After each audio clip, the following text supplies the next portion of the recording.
Hello student, welcome back to DP sir classes. आज की class में हम क्लास 11th मैथमेटिक्स का प्रीवियस ईयर का क्वेश्चन पेपर लेके आए। ये जो क्वेश्चन पेपर है इसको हम क्वेश्चन नंबर 11 से कराएंगे। इससे पहले आपके एमसीक्यू क्वेश्चन है, एमसीक्यू क्वेश्चन हमने स्किप कर दिए, बट ये जो वन वर्ड के क्वेश्चन है एक एक नंबर के ही हैं, इनको हम करवाएंगे। क्योंकि एमसीक्यू जो क्वेश्चन होते हैं उसमें कुछ एमसीक्यू आते हैं और कुछ वन वर्ड के क्वेश्चन भी आ जाते हैं। ठीक है, तो वन वर्ड के क्वेश्चनों में बच्चों को ज़्यादा दिक्कत होती है। तो आज की क्लास में हम इसको स्टार्ट करने वाले हैं। जल्दी से कॉपी किताब लेके बैठ जाइए और इन क्वेश्चनों को करते रहिए। तो देखिए पहला क्वेश्चन क्या कह रहा है। पहला क्वेश्चन कह रहा है AM and GM of roots of quadratic equation are 8 and 5 respectively, then obtain the quadratic equation. ये बहुत ही इंपॉर्टेंट क्वेश्चन है और जब हम करते हैं तो बताते भी हैं कि ये इंपॉर्टेंट क्वेश्चन होता है। ठीक है, तो क्वेश्चन ये कह रहा है कि एक एम दे रखा है और एक जीएम दे रखा है। तो एम दे रखा है 8 और जीएम दे रखा है आपको 5, और क्वेश्चन ये कह रहा है कि एक क्वाड्रेटिक इक्वेशन आपको फाइंड करनी है। तो देखो क्वाड्रेटिक इक्वेशन का जो फॉर्मूला होता है वो क्या होता है, मैं आपको नॉर्मल तरीके से करवाता हूँ। देखिए क्वेश्चन में हमें क्या दे रखा था, एम दे रखा था हमें कितना 8 और जीएम दे रखा था हमें 5। एम का मतलब क्या होता है a प्लस बी अपॉन में 2, यानी कि अर्थमेटिक मीन। जो हम मीन निकालते हैं, मीन का फॉर्मूला क्या होता है, sum of number divide by total number. तो सम में हमने कितनी संख्या ले ली, 2 संख्या, और डिवाइड कर दिया 2 से, इक्वल टू 8 आ गया हमारे पास। तो इसको सॉल्व कर लेते हैं। तो a प्लस बी की वैल्यू कितनी आ गई हमारे पास 16, ये पहली इक्वेशन आ गई।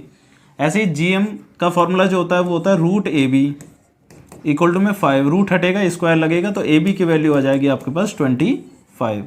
ये आ गई सेकेंड इक्वेशन। अब यहाँ पर हमें ना क्वाड्रेटिक इक्वेशन निकालनी है। क्वाड्रेटिक इक्वेशन निकालने के दो तरीके हैं, एक फॉर्मूला याद हो तो उस तरीके से हो जाएगा, और दूसरा अगर कोई बच्चा फॉर्मूला भूल गया तो कैसे करेगा, तो उसका भी मैं तरीका बताऊंगा आपको। तो क्वाड्रेटिक इक्वेशन का जो फॉर्मूला होता है वो होता है x square minus sum of zeros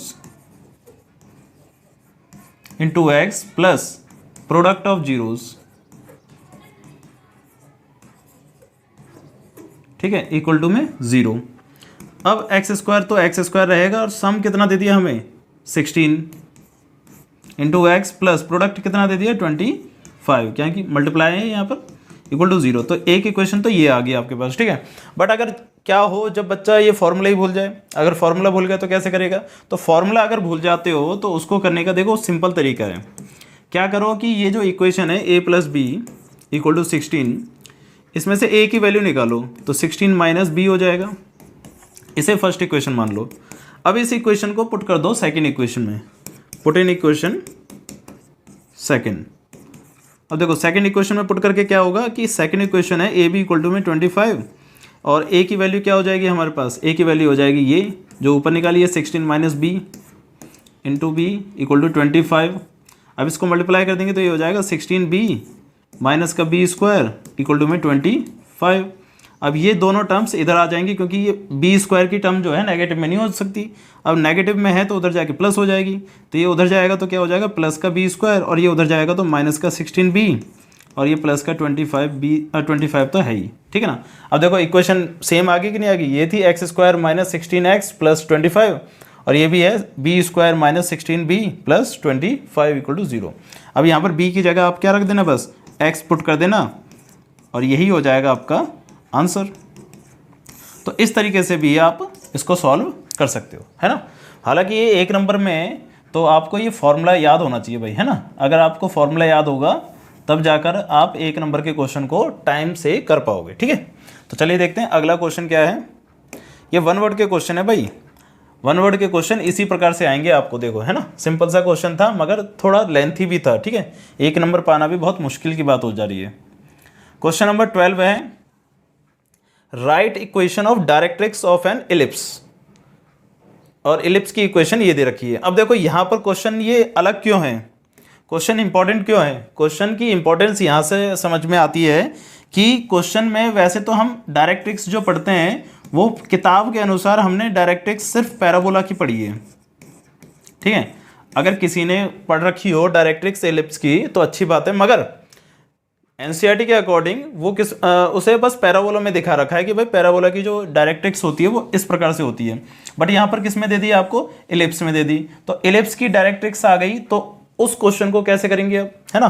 तो इसका सीधा सीधा एक फॉर्मूला होता है आपका कि इलिप्स की डायरेक्ट्रिक्स का फॉर्मूला हो गया x इक्वल टू में ए अपॉन में ई, और ये प्लस माइनस लगा देना, ठीक है ना। x इक्वल टू में प्लस माइनस का a अपॉन में e। डायरेक्ट्रिक्स इसमें होती क्या है इलिप्स की? इलिप्स की जो डायरेक्ट्रिक्स होती है कुछ इस प्रकार से होती है, जैसे कि इलिप्स ऐसा होता है हमारा, है ना। इलिप्स में ये फोकस हो गए और ये भी फोकस हो गया, F1 और F2। अब जितना डिस्टेंस इसका है उतना ही डिस्टेंस के बाद जो लाइन आएगी वो हमारी डायरेक्ट्रिक्स हो जाएगी। यहाँ पर भी ऐसे ही यहाँ पर आ जाएगी, मान के चलो, है ना। तो ये दोनों टर्म्स हमारी क्या होगी? डायरेक्ट्रिक्स हो गई। बात समझ आ रही है? इलिप्स के अंदर भी एक डायरेक्ट्रिक्स होती है जो फोकस से उतनी ही दूरी पर होती है जितना वर्टेक्स होता है, ठीक है। बात समझ आ रही है? तो इसी प्रकार से ध्यान रखना आप कि इलिप्स की डायरेक्ट्रिक्स का फॉर्मूला क्या होता है, बस इसमें फॉर्मूला लिखना है, ज़्यादा कुछ नहीं करना। अगर यहाँ पर ए और बी की जगह कोई वैल्यू होती देन हम उसको सॉल्व कर लेते, ठीक है, अदरवाइज इसमें नहीं करना।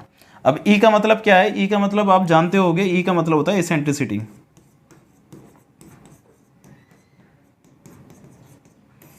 ठीक। और इसेंट्रिसिटी का जो फॉर्मूला होता है वो होता है सी अपॉन में ए, ठीक है। इसेंट्रिसिटी का फॉर्मूला क्या होता है? सी अपॉन में ए।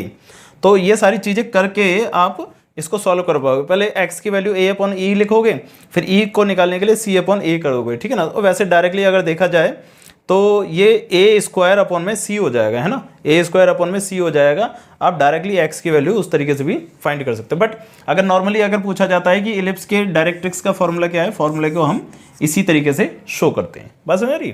अगला देखते हैं, अगला क्वेश्चन।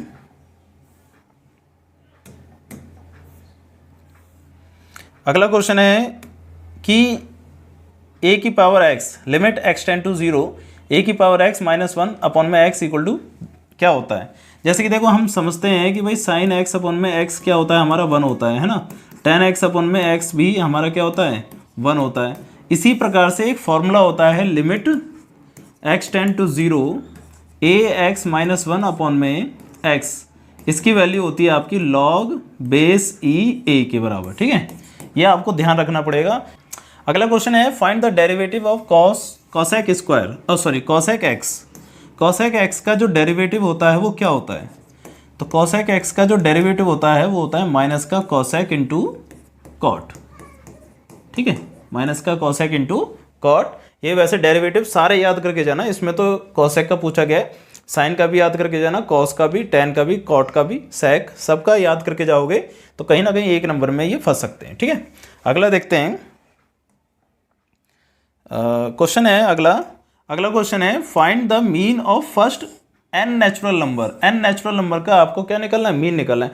बहुत ही अच्छा और बहुत ही इंपॉर्टेंट क्वेश्चन है। अच्छा, इसमें कंफ्यूज हो सकता है कि किस प्रकार से n टर्म्स का मीन निकाला जाए। तो देखो n टर्म्स का मीन निकालने का, वैसे तो मीन निकालने का जो फॉर्मूला होता है वो होता है sum of number divide by total number, ठीक है, टोटल नंबर। अब देखो सम ऑफ नंबर का जो फॉर्मूला होता है n टर्म्स तक का क्या होता है? n प्लस 1 अपॉन में 2, याद है? सम ऑफ नंबर का n टर्म्स तक का फॉर्मूला क्या होता है? n प्लस 1 अपॉन में 2, ठीक है। सम का तो फॉर्मूला हो गया ये, divide by total number. Total number कितने होंगे बता सकते हो? टोटल नंबर होंगे n। टोटल नंबर कितने होंगे? n। तो n से n कैंसिल हो गया तो बचेगा क्या? n प्लस 1 अपॉन में 2। तो ये आपका क्या हो जाएगा? मीन का फॉर्मूला। तो ध्यान रखने वाली बात है कि मीन का जो फॉर्मूला है n टर्म्स तक का क्या होगा? n प्लस 1 अपॉन में 2। बच्चा यहाँ गलती क्या कर सकता है कि वो डायरेक्टली अगर उसको ध्यान ना हो तो वो इसी फॉर्मूले को क्या बता देगा? मीन का फॉर्मूला बता देगा कि n प्लस 1 अपॉन में 2 क्या होता है? मीन का फॉर्मूला। जबकि उसका क्या हो जाएगा? गलत हो जाएगा फिर, ठीक है ना। तो ध्यान रखना फॉर्मूला क्या होता है आपका? n प्लस 1 अपॉन में 2, ठीक है। अगला देखते हैं, क्वेश्चन क्या कह रहा है अगला। A die is thrown, find the probability that the number less than 3 will appear। 3 से छोटी संख्या कितनी होंगी? 3 से छोटी। अब यहाँ पर भी बच्चा कंफ्यूज हो सकता है, लेस देन 3 बोला है तो 3 को इंक्लूड नहीं करना। तो लेस देन 3 का मतलब क्या हो गया? 1 और 2। 1 और 2 आने की प्रोबेबिलिटी क्या होगी? 2, ठीक है। 2 अपॉन में 6 यानी कि 1/3। तो इसकी प्रोबेबिलिटी होगी आपकी 1/3, ठीक है। बहुत ही सिंपल सा कंसेप्ट है। अगला कह रहा है if an event is impossible. अगर कोई इवेंट इम्पॉसिबल है then what will be its probability. उसकी प्रोबेबिलिटी क्या होगी? अगर कोई इम्पॉसिबल इवेंट है तो उसकी प्रोबेबिलिटी क्या होती है? उसकी प्रोबेबिलिटी होती है 5 यानी कि 0, यानी कि उसकी कोई प्रोबेबिलिटी नहीं होती। 5 तो मत लिखना, उसको जीरो ही लिखना, क्योंकि सेट्स की बात नहीं कर रहे हैं हम, प्रोबेबिलिटी की बात करें तो प्रोबेबिलिटी क्या हो जाएगी उसकी, जीरो हो जाएगी अगर वो इम्पॉसिबल इवेंट है तो। ठीक है, अगला देखते हैं।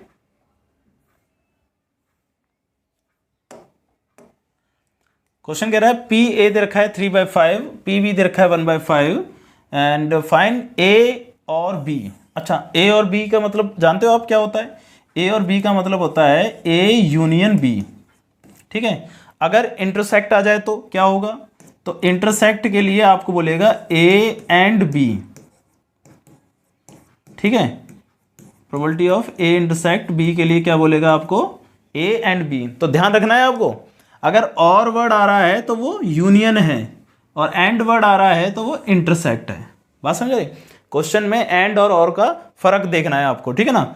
और क्वेश्चन क्या कह रहा है कि आपको if A and B are mutually exclusive event, और वो क्या है? Mutually exclusive. म्यूचुअली एक्सक्लूसिव का मतलब क्या होता है? म्यूचुअली का मतलब होता है सिमिलर यानी कि कॉमन, और एक्सक्लूसिव का मतलब सब कुछ हटा के, मतलब उसके अंदर कुछ भी कॉमन ना हो। कुछ भी कॉमन ना हो तो इसका मतलब ये कहना चाह रहा है कि probability of A intersect B जो है उसका क्या होगा? 5 होगा। मतलब जहां पर कुछ भी कॉमन ना हो तो वो ए इंटरसेक्ट बी क्या हो जाएगा? आपका 5 हो जाएगा। अब आपको ए और बी यानी कि ए यूनियन बी निकलना है, तो इसका जो फॉर्मूला होता है वो ये होता है A union B equal to में probability of A plus probability of B minus probability of A intersect B, ये होता है फॉर्मूला। और यूनियन निकालना है, ए आपके पास है 3/5, बी है 1/5 और इंटरसेक्ट है आपका 0। ठीक है, इंटरसेक्ट है आपका 0, तो इन दोनों को प्लस कर देंगे तो ये हो जाएगा 4/5। तो इसका आंसर आ जाएगा आपका सीधा सीधा 4/5। ठीक है, बहुत ही अच्छे क्वेश्चन है और इम्पॉर्टेंट भी है 1 नंबर के हिसाब से, और कुछ ना कुछ उनमें नई नई ट्रिक भी दे रखी हैं, जैसे कि ए और बी दे दिया, ए एंड बी भी दे सकता है, तो बच्चा वहाँ पर कंफ्यूज हो जाएगा। ठीक है, तो यहाँ पर आपको ध्यान रखना है, कंफ्यूज बिल्कुल नहीं होना। ठीक है, ये वाला क्वेश्चन हम स्किप कर रहे हैं, एमसीक्यू है। और अगला देखते हैं क्वेश्चन नंबर 22।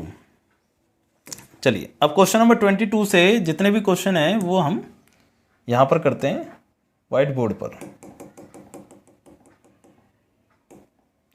क्वेश्चन नंबर 22 से जितने भी क्वेश्चन हैं सेक्शन बी के वो सारे हम यहाँ पर कर रहे हैं। तो क्वेश्चन नंबर 1 है हमारे पास, सॉल्व करना है -x² प्लस x - 2 को, -x² प्लस x - 2 को सॉल्व करना है। तो देखिए बहुत ही बढ़िया क्वेश्चन है, और ये क्वेश्चन बच्चों को समझ में नहीं आ रहा होगा कि किसका है। ये है कॉम्प्लेक्स नंबर का। अब आप बोलोगे कि सर कॉम्प्लेक्स नंबर का कैसे? कॉम्प्लेक्स नंबर में तो आयोटा होता है, आयोटा तो यहाँ पर है ही नहीं। तो बेटा ये कॉम्प्लेक्स नंबर का ही है, ये थोड़ा डिलीटेड है आपके में से, है ना, और ये कभी कभार दे दिया जाता है। और ये पिछला जो क्वेश्चन मैं करवा रहा हूँ ये 2024 का है, तो 2024 में भी ये डिलीटेड था, बट ये आ गया पेपर में, है ना। तो आपको ध्यान रखना है कि डिलीटेड वाला पोर्शन कभी कभार आ जाता है, तो इसको ध्यान रखना है। कैसे करना है देखो, इसके लिए आपको डी वाले फॉर्मूला लगाना पड़ेगा, डिस्क्रिमिनेंट वाला। जैसे कि फॉर्मूला होता है एक्स निकालने का -b plus minus under root b² - 4ac upon में 2a।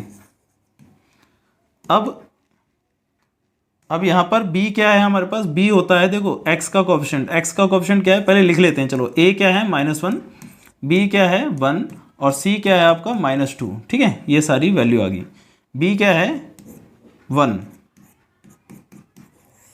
1 का स्क्वायर -4 इंटू a कितना है -1 और c कितना है -2 अपॉन में 2a, और a है हमारे पास -1।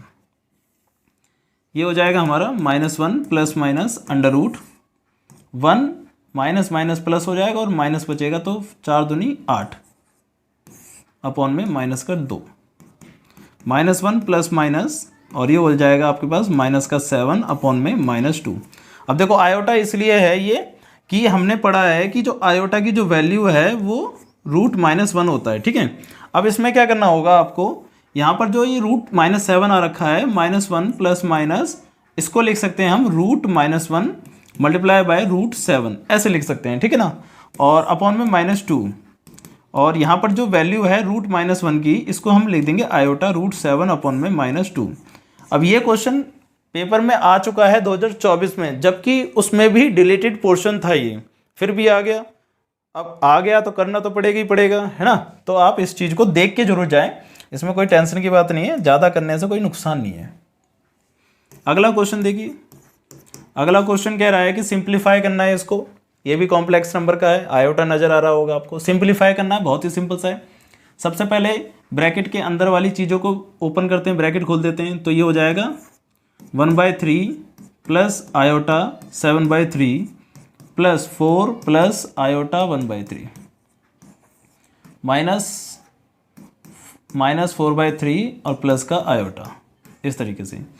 अब इसमें क्या है कि जो विदाउट आयोटा वाली टर्म है वो जुड़ जाएंगी या माइनस हो जाएंगी, और आयोटा वाली आपस में। तो देखो 1/3 प्लस का 4, इन दोनों को हम एक साथ ले लेते हैं, प्लस आयोटा 7/3 प्लस आयोटा 1/3, इसको साथ ले लेते हैं, minus 4/3 plus iota, bracket open करके माइनस कर सकते हैं बट अगली स्टेप में कर देंगे। अब इनका एलसीएम लेंगे तो कितना आ जाएगा, देखो 3 आ जाएगा, ये हो जाएगा 1 + 12 प्लस इनका एलसीएम कितना आ जाएगा, 3 आ जाएगा। इनका आपस में इनका ही करना है आयोटा वालों का, ठीक है ना। तो ये हो जाएगा 7 आयोटा प्लस ओनली आयोटा, फिर माइनस से मल्टीप्लाई कर देंगे तो ये हो जाएगा प्लस का 4/3 और माइनस का आयोटा। ये तो हो गया आपके पास कितना 13/3, और इसके साथ ये प्लस हो जाएगा 4/3, क्योंकि ये भी रियल नंबर आ गया, नॉन आयोटा वाला टर्म, ठीक है। ऐसे ही यहाँ पर भी ये 8/3 हो जाएगा, 8 आयोटा/3, और ये माइनस का आयोटा इसके साथ आ जाएगा। फिर से एलसीएम ले लेंगे इन दोनों का, तो ये तो 3 ही आएगा और ये दोनों प्लस हो जाएंगे, तो 17/3 प्लस इन दोनों का एलसीएम आएगा 3, ये हो जाएगा 8i माइनस का 3i, और ये हो गया 17/3 प्लस 5/3 आयोटा, ठीक है। तो ये हो गया आपका आंसर। बस समझ रही है, बहुत ही सिंपल सा क्वेश्चन था, ओनली सिंप्लीफिकेशन करना था, ठीक है ना, ज़्यादा कुछ इसमें था नहीं, ठीक। अगला देखते हैं, और ये सारे के सारे क्वेश्चन प्रीवियस ईयर में आ रखे हैं, तो ये इंपॉर्टेंट हैं आपके लिए, ठीक है। इनको जरूर करके जाएं, बाकी चीज़ें भी करें, ऐसा नहीं है कि सिर्फ यही करना है, बाकी चीज़ें भी करें और ये भी करें एक्स्ट्रा में।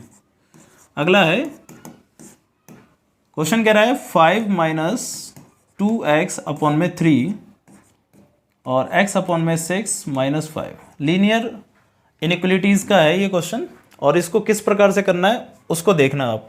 सबसे पहले ये जो 5 है ये नॉर्मली हटेगा, तो कैसे हटेगा, ऐसे करना होता है कि +5 इधर करो और +5 इधर भी करो, दोनों तरफ करना होता है +5, ताकि ये वाली वैल्यू कट जाए। तो और ये वाली वैल्यू एलसीएम में आ जाएगी, तो कितना आ जाएगा 3, ठीक है।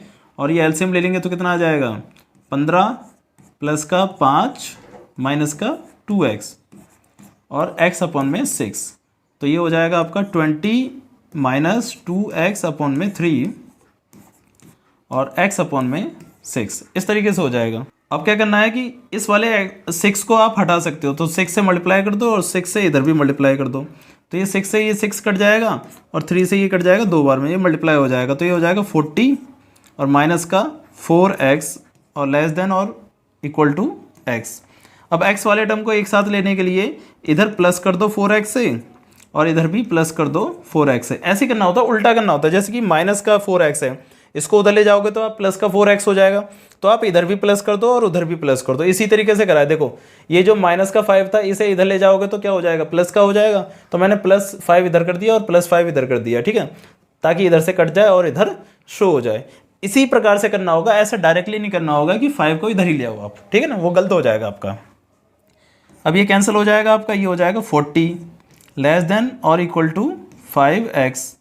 अब क्या है कि 5 आ गया ना, यहाँ पर x की वैल्यू निकालनी है बस हमें, तो 5 से डिवाइड यहाँ पर कर दो और 5 से डिवाइड यहाँ पर भी कर दो, तो ये कट जाएगा और ये भी कट जाएगा 8 बार में, तो 8 लेस देन और इक्वल टू x आ गया आपका, ठीक है। तो ये हो गया आपका आंसर। अगला क्वेश्चन है आपका जीपी का है, एपी जीपी का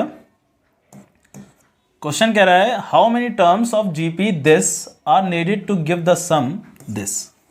हमें सम चाहिए ये, यानी कि हमें एसएन तो दे दिया आपको पहले से ही, कितना 3069 अपॉन में 512, ये हो गया आपका एसएन। जीपी आपको दे रखी है, ए आपको दे रखा है 3 और जिसमें आर आ जाएगा A2 अपॉन में A1 यानी कि 3/2 अपॉन में 3 और ये कट जाएगा आपका तो ये हो जाएगा 1/2। ठीक है, तो रेशियो आ गया आपका 1/2। Sn का जो फॉर्मूला होता है वो होता है A1 माइनस आर की पावर n अपॉन में 1 minus R equal to 3069 upon में 512। अब देखो A की जगह क्या रख देंगे 3 और R की जगह 1/2 इक्वल टू में 3069 अपॉन में 512। ठीक है, बहुत ही सिंपल सा कंसेप्ट है। 3 से ये कैंसिल हो जाएगा कितनी बार में, 10 और 2 और 3 बार में। ठीक है, और इसका 1 में से माइनस कर देंगे 1/2 तो ये आ जाएगा 1/2। तो 1 माइनस 1/2 की पावर n अपॉन में 1/2 इक्वल टू में 1023 अपॉन में 512। अब क्या करेंगे, 1/2 उधर चला जाएगा तो 1 माइनस 1 अपॉन में 2 की पावर n इक्वल टू में 1023 अपॉन में 512 मल्टीप्लाई में 1/2 और ये मल्टीप्लाई हो जाएगा 1 माइनस 1/2 की पावर n मल्टीप्लाई हो जाएगा तो ये हो जाएगा कितना 1024। अब ये वाली टर्म इधर आ जाएगी और n वाली टर्म उधर चली जाएगी। सिंपल सा कंसेप्ट है क्योंकि n की वैल्यू निकाली हमें। तो 1 माइनस 1023 अपॉन में 1024 ये उधर जाएगा तो प्लस का हो जाएगा 1/2 अपॉन 1/2 की पावर n। ठीक है, एलसीएम लेंगे तो ये हो जाएगा 1024 माइनस 1023 अपॉन में 1024 इक्वल टू में 1/2 और उसकी पावर n। देखिए यहाँ पर क्वेश्चन को ना करना आसान है बट उसको समझना कठिन है। स्टार्टिंग समझ में आ जाएगी तो एंड आप अच्छी तरीके से कर लोगे। तो ये हो जाएगा 1024, ऊपर तो 1 हो जाएगा नीचे 1024। अब क्या करना है कि यहाँ पर हमारे पास 1/2 आ रहा है। अब ये 1/2 की कितनी पावर होगी, देखो 1024 जो होता है 1/2 यानी कि 2 की पावर 10 होता है। ठीक है, और तो n की वैल्यू भी कितनी आ गई 10, क्योंकि दोनों तरफ क्या है बराबर आ रखा है तो n की वैल्यू कितनी आ गई यहाँ पर 10। बस समझ आ रही है। तो क्वेश्चन को करना थोड़ा सा टफ पड़ता है कि स्टार्टिंग कैसे करें हम, है ना। क्वेश्चन की स्टार्टिंग आपको कैसे करनी है वो आपको समझनी है, बाकी फिर क्वेश्चन आपका इजीली तरीके से हो जाएगा। ठीक है, अगला क्वेश्चन देखते हैं।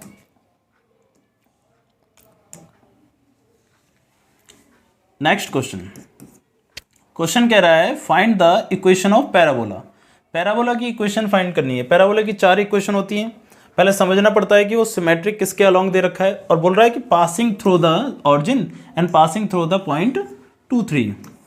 तो एक पैराबोला है और किसके अलोंग, एक्स एक्सिस के अलोंग है। अब एक्स एक्सिस के अलोंग है तो 2 3 से, यानी कि एक तो ऑरिजिन से जा रहा है और एक 2 3 से जा रहा है और इसकी इक्वेशन निकालनी है आपको। ठीक है ना। अब इसकी इक्वेशन निकालने के लिए आपको ना फोकस चाहिए कि फोकस क्या है, यानी कि वैसे तो इक्वेशन इसकी क्या हो जाएगी y² इक्वल टू में 4ax। क्यों, क्योंकि ये x एक्सिस के अलोंग सिमेट्रिक चल रहा है। यहाँ पर क्या है कि x की जगह पर आप क्या रख दोगे, y की जगह पर 3 रख दोगे, 3 का स्क्वायर इक्वल टू में 4 इंटू a और x की जगह पर क्या रख दोगे 2, तो ये हो जाएगा 8। तो 9/8 इक्वल टू में a। तो ये आ गया आपका फोकस। बात समझ आ रही है। तो a की वैल्यू आ गई यहाँ पर। अब हमारे पास इक्वेशन चाहिए तो y² इक्वल टू में 4ax ही होगी। a की वैल्यू जो आई है वो यहाँ पुट कर देंगे तो y² इक्वल टू में 4 इंटू में 9/8 इंटू में x, तो ये कट जाएगा 2 बार में। ठीक है, तो y² इक्वल टू में 9/2x। तो ये इक्वेशन आपकी पैराबोला की हो जाएगी। बात समझ आ रही है। क्वेश्चन बहुत सिंपल सा था। जो इक्वेशन होती है वो आप ध्यान रखो, उसे पहले उस इक्वेशन में ये वाले पॉइंट्स पुट कर दो, इससे a आ जाएगा और a आने के बाद फिर असली इक्वेशन में a को पुट कर दो, है ना। तो आपका आंसर यहाँ पर आ जाएगा। ठीक है, अगला देखते हैं। अगला क्वेश्चन कह रहा है कि find the coordinate of focus and equation of directrix. अब इक्वेशन ऑफ डायरेक्ट्रिक्स पैराबोला की क्या होती है, देखो पहले तो क्वेश्चन को समझो कि ये सिमेट्रिक किसके अलोंग चल रहा है। x² इक्वल टू में माइनस का 16y दे रहा है तो x² इक्वल टू में माइनस का 4ay चल रहा है ये। तो ये अगर ऐसा होता है तो वो सिमेट्रिक है किसके अलोंग, y के अलोंग सिमेट्रिक है, ठीक है, और किस तरफ, नेगेटिव की तरफ सिमेट्रिक है। तो नेगेटिव मतलब नीचे की तरफ है, यानी कि पैराबोला ऐसे बन रहा है आपका, ये बन रहा है आपका एक्स स्क्वायर इक्वल टू में माइनस का 16y का पैराबोला। अब इसकी डायरेक्ट्रिक्स, इसका फोकस तो यहाँ पर होगा, ठीक है, इसकी डायरेक्ट्रिक्स कहाँ होगी, डायरेक्ट्रिक्स यहाँ पर होगी, ठीक है ना। तो यहाँ पर जब होगी तो उसे कहेंगे y इक्वल टू में a, y इक्वल टू में a, क्योंकि जितनी दूरी पर ये होता है उतनी ही दूरी पर डायरेक्ट्रिक्स होती है। तो y एक्सिस पर है तो इसलिए y इक्वल टू में a कहेंगे, ठीक है। तो सबसे पहले हमें a पता लगाना है। इक्वेशन क्या है, एक्स स्क्वायर इक्वल टू में माइनस का 16y। अब इस इक्वेशन को ना इसकी तरह कन्वर्ट कर दो, तो एक्स स्क्वायर माइनस, देखो 4 चाहिए तो 4 इस 16 को 4 को अलग कर दो, 16 को लिख सकते हैं ना 4 इंटू 4, तो अलग कर दिया हमने।